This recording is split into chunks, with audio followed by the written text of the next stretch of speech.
Yedim düştün elime Yazmadı hanım dinlerini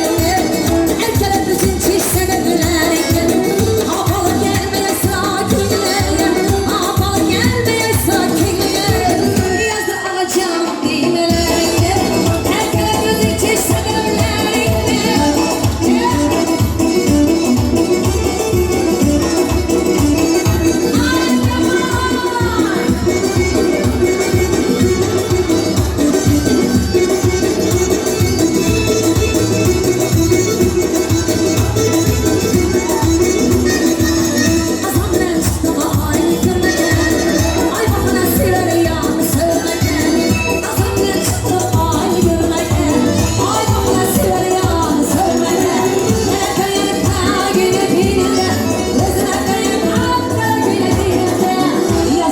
Canım bilmem eline Erkeğimizin çizselemlerini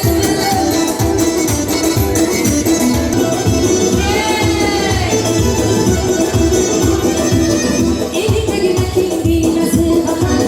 Aklın çakmasan sineme bakar Elinde güneşin giymesi bakar